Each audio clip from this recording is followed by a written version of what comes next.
Hey everybody, today we're going to continue our conversation with Brooke Chase. This is part 2, and we're talking about things that concern mom. She's a wife, a mom, and a small business owner. Got 2 small children.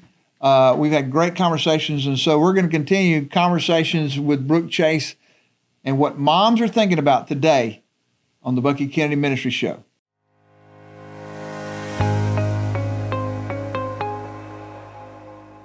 Well, Brooke, got back. We're back, still going, having this conversation. And how you doing so far? Doing good. Doing good? It feels good. I told you, I've always wanted to be a radio host. Well, you're doing good. You're really good at this. I feel like I like being behind the chair at the salon, but yeah, I like to talk. Yeah. So these hot button questions. So you are a small business owner. Correct. You got 3 years in. 3 years in. Yes. A stylist. Is that what y'all call yours? Is that? It's been, it's been hairdressers, it's been barbers. What is it? It's beautician. Beautician. At this point, I feel like I've been at it for so long. I don't really care what you call me. It's kind of like, are they flight attendants? Are they stewardesses? Or what do you? I mean, to be honest with you, I just like being a friend, and then I'll fix their hair on the side. That's a whole kind of thing. We get caught up in labels. That's right. We do a lot of labeling here. We sure do. So today we're going to continue this conversation, and so these are conversations that y'all talk about among moms and among each other, questions that you're having and all this kind of stuff. Mm-hmm. And so this is kind of why you're here. So let's talk about some of the things that y'all are talking about. All right. So there is a lot of chatter. We talked about the social media, but like the book banning. Yeah. And the boycotts and the cancel culture. Mm-hmm. If one political side does it, okay. Well, then when the other political side does it, it's like, oh, well, how dare you? So what's the appropriate boundary in the book banning? Well, I think truth comes into play everywhere. And I do think there's some things that we're allowing into schools that, of course, they're being read at school boards and stuff like this. These egregious, sexually graphic materials that are basically, it's porn. Exactly. It's porn in a cartoon format made for preschoolers. They have no place in the public square, much less in the public schools or any school for that. Right. So I think that's something I think most people that have any faith or any decency to some regard, I'm not saying would never allow or never want their children to see. Right. And especially from their school system. Mm-hmm. And just readily available, too. Yeah, it is readily available. Well, any parent that wants their child to read that, they can go online and get it. That's right. Right. You do what you need to in your home, but... Yeah. But why are you putting this in libraries, and why are you putting it in school libraries, and why are you promoting something? Mm-hmm. So I would say in that regard, it really has to do with what we're talking about here, because they're the other side of that. You're right. The other side of that says, well, the Bible's got some graphic things in it. Mm-hmm. Let's take the Bible out. Mm-hmm. And that's where we are as a world, because we've absolutely lost our mind. Reason and rational conversation, dialogue, it's out the window, because it's all about, are you red or are you blue? What are you? Right. And so what gets caught, and I'd say unfriendly fire, I don't think there's friendly fire anymore, I think it's just all unfriendly, is, look, we're here we want to raise our family. We want to raise them up in the admonition of the Lord and the strength of the Holy Spirit. That's what we're trying to do. Mm-hmm. When we entrust you as a school system to honor us and let parents teach that morality, and this all went downhill when they started teaching about sex ed and said, we got to teach sex ed in school and all this kind of stuff. Well, the indoctrination started because research has now shown that teenage pregnancy went higher when sex ed started being taught. Yeah. It was put into their brains. And so we look at social situations and social data, and we don't ever think how it impacts us, but there is a real impact. I mean, we're seeing more children born without a biological father being in their life. And the statistics for kids growing up in a fatherless home are 80% of them. 80% of people that are in prison today came out of a home where a father wasn't there. So we're seeing all these ramifications. But it seems like we're catering to, in the public square, we're catering to that. We're not catering to the family that stays together. We're not catering to the family that has standards. We're not catering to the family we're catering to everything else. Now, on the boycott side of things, you know, I understand it.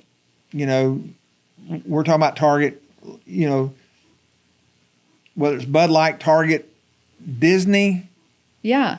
You know, and all these things out there, I mean, they're out there. And it goes both ways. You know, you see people like Candace Cameron. You know, she only made it so far in her acting career, and it may be because of how outspoken she was. Mm-hmm. So that side canceled her while we're lifting her up. Yeah. And then we've got people like, I mean, the Dixie Chicks. Yeah. You saw what happened to their country music career. Yeah. And so both sides do it. Oh yeah. It's and that's the thing. That's what politics does. Right. Poly meaning many, ticks meaning bloodsuckers. That's right. So, I mean, that's kind of what we have. And so we're seeing this constant battle that, you know, if you do this, I'm going to do that. We're seeing it right now. You know, hey, you came after President Trump, we're going to come after your president. Yeah. Which means that we're constantly in a culture of conflict. Now, there are things that if you want to boycott something, I understand it, but the Bible speaks to this. Paul said that, and Jesus said that we are to be in the world, not of the world. Right. And then Paul talks about in Corinthians, he said, I'm not telling you can't go live, you can't live without going to grocery stores and dealing with people that are lost and pagans and stuff like that. You won't be able to live. That's not what I'm talking about. I'm talking about my identity is not found in what the world offers as an identity. My identity is found in Christ. Now, if Target was the only store out there, nobody's calling for a boycott. Because there are things that are out there that are not Target. I mean, you can go online and stuff like this, and I mean, and they took a big hit. But then again, that's what a free capitalistic society does. We have the right to say we don't like that. Right. I mean, if you as a business tell me that you're going to promote this, then I as a consumer tell you I don't have to go. Right. So there is a point where there's a healthy point, especially like month of June. It showed, Target's numbers showed that, hey, not a fan. Yeah. Not a fan of what you're selling. Right in the stores, too, where someone could point it out and say, hey, Mommy, what is that? Well, I just think that it sometimes boycotting breeds such hypocrisy. Yeah. It really does. It can. You know, because of course, being in ministry for 40 years, it's always been interesting to me. You know, when the church does something, especially if it involves children or youth, I mean, we got to have every I dotted, every T crossed. We got to have all this and stuff like that. But you'll send your kid to a public school, they load up on a bus. You don't know where they're going. Right. But you're going to come to because we're concerned about it. So in other words, you're trusting a worldly dynamic that they're going to take care of your kids. But in a church where we care most, I mean, you're more worried about everything else. And the reason, and again, because what we hear about these things that happen in churches, the abuse that happens in churches and all these kind of stuff like that. Like there's not abuse in a public school system. Absolutely. There's not abuse in a daycare system. There's not abuse like that. Right. And there's a reason. There's an intentional reason why that gets promoted because there's a propaganda machine out there that says you need to be wary of religious organizations. And so what do? I mean, if we're gonna make that decision and how that works, and I guess when it comes to boycotting and all that, we need wisdom and we need understanding. But we need wisdom and understanding in all those things. And so I think that you're going to make that personal decision. I mean, I'm fine with not going to Target again. I'm fine with not going to Walmart again. But it has nothing to do with boycott. I'm fine with not ever having to go in there. Yeah. So I kid people. When we moved away from Gainesville the first time to go to Vidalia, I got a letter from Target asking us not to leave because their sales went down 10% when Stacy left the town. Oh, there's no way. There's no way. Not Stacy.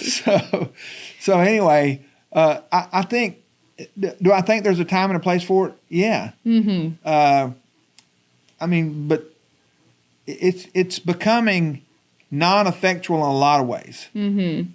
Now, Target certainly got the message. Right. They got the message. But they still have the product. Exactly. They just moved it around the store. That's right. Yeah. So it's just timing and all this kind of stuff. But as parents, the whole book thing is really serious. It really is. I know that my daughter's in the public school here, and I just try to be so present and so involved. So when I do go to the school and present an issue, that they know my heart and they know I'm trying to raise a respectful ruckus, but they know that I have a good heart. I'm not trying to cause an issue. I'm not just making noise because it's a push hot button right now. Right. So talking about public schools, how do you recommend parents? I know that homeschool and some Christian schools would be an ideal situation, but sometimes it's just not simply an option for all parents. So how do you recommend parents to navigate the public school if that is the only option they have? Well, I think if you're going to be in a public school system, you need to be involved and you need to be intentional. Be there when the doors are open. I mean, you need, don't just take for granted out there, because there's still some people out there that assume that school has my kid's best interest. I'm not saying they do or they don't. Right. But I have several friends that are superintendents and principals and stuff like this, and we have this conversation, and they say, because you've heard me say this at church, I would not put my children in public school. Right. If it were coming today, I wouldn't do it. But you also heard me say, I realize that's not an option for everybody. Right. So this is not, I'm not saying that you are any less sanctified if you don't do it. I'm just saying, for me personally, this is where I'm at. Right. And so every once in a while, I'll get a call from those because they'll be listening around, and I keep forgetting that this message is on the internet and it goes on right there. And so some of my folks from other areas call and say, well, if you take all the salt and light out, what are we to do? And I respond with, you don't protect salt and light. Right. You protect darkness. You promote darkness. Right. If it was a level playing field, it'd be different. But this is not a level playing field. And as a parent, you need to know that. That even if you can, I told one superintendent friend of mine, I said, listen, even if you control the curriculum and you are diligent in doing that, you don't change the culture.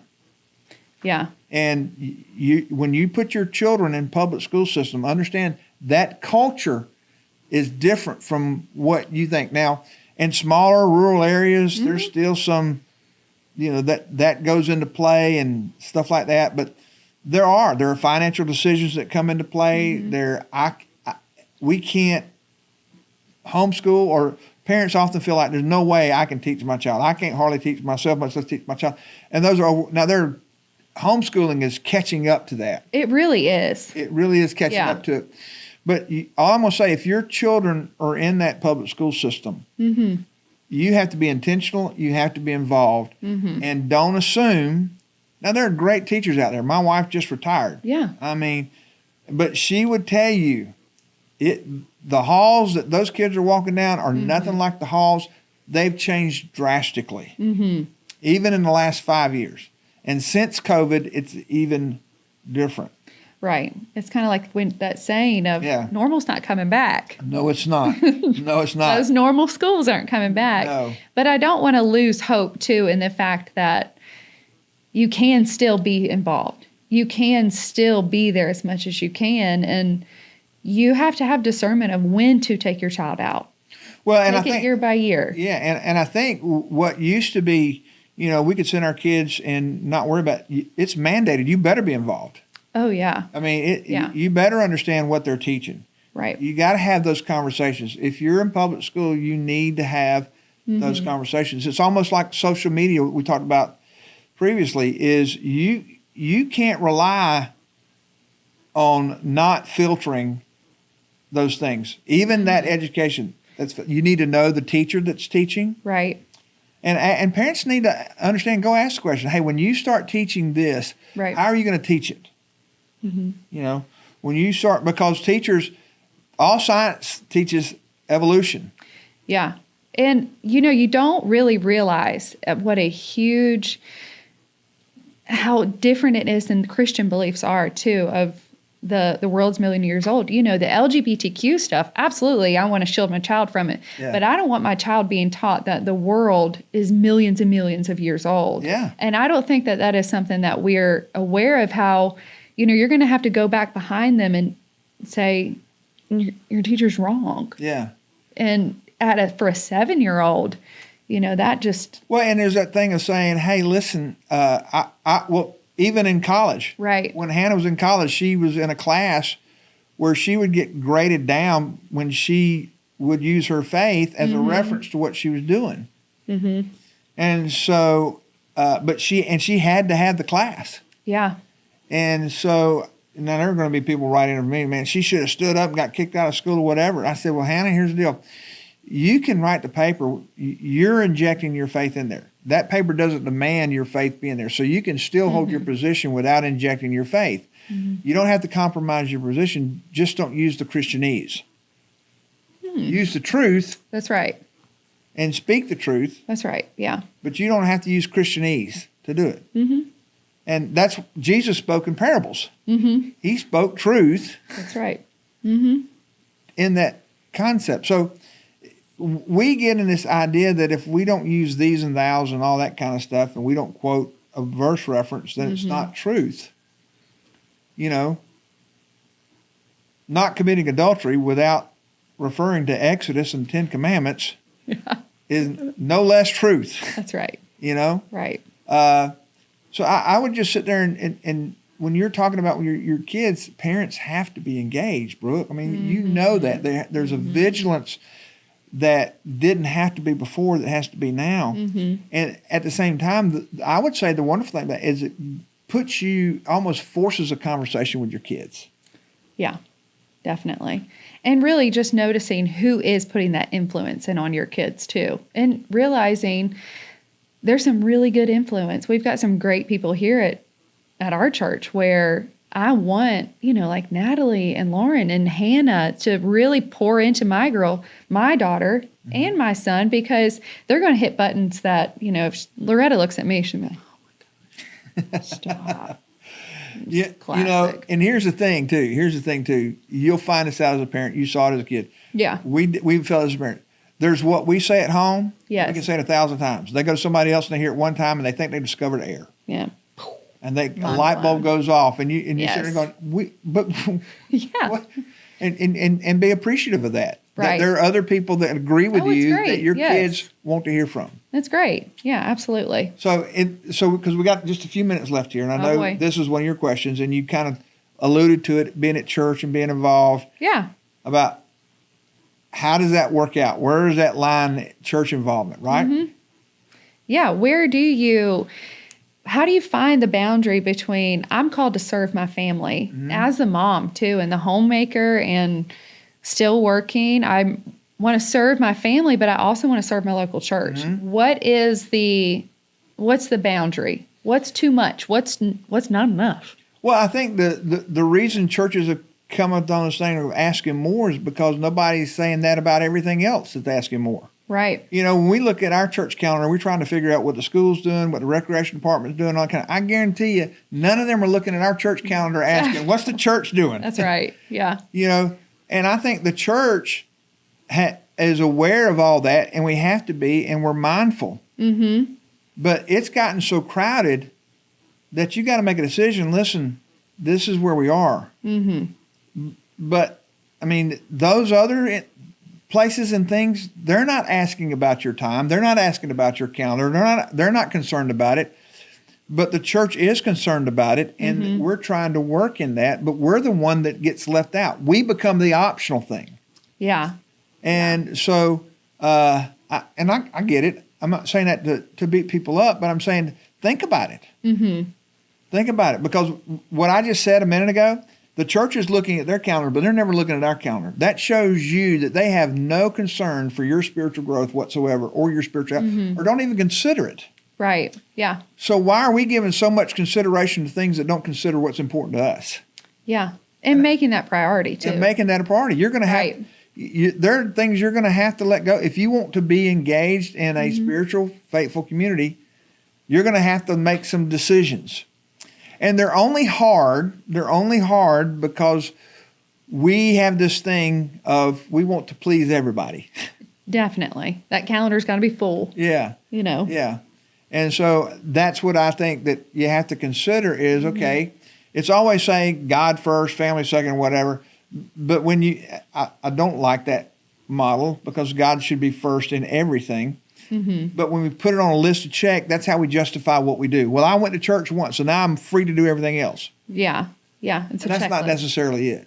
And that's not what our faith is based on either, of, a checklist. Yeah. Of work list. That's really not where we're supposed to be at.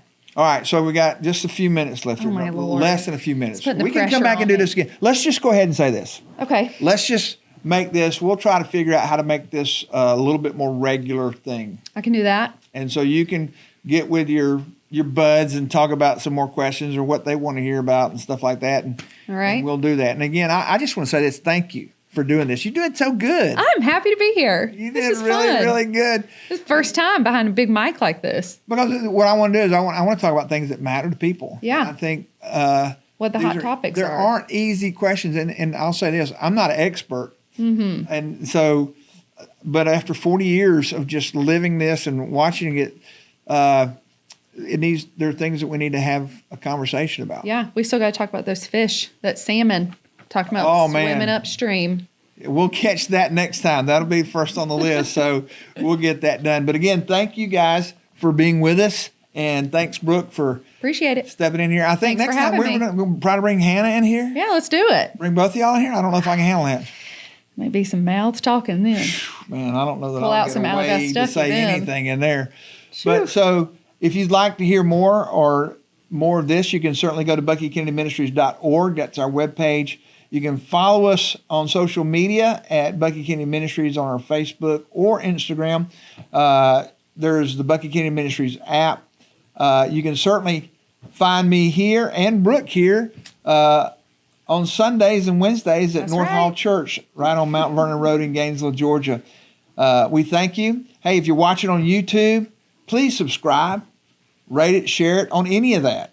And that's not to make us famous. It just gets truth out there. Again, God bless you. Thank you for listening. We'll be back with you soon. All right. For more content like today's podcast, click right here. For sermons, click right here. And again, please like, share, comment, and subscribe. Have a blessed day.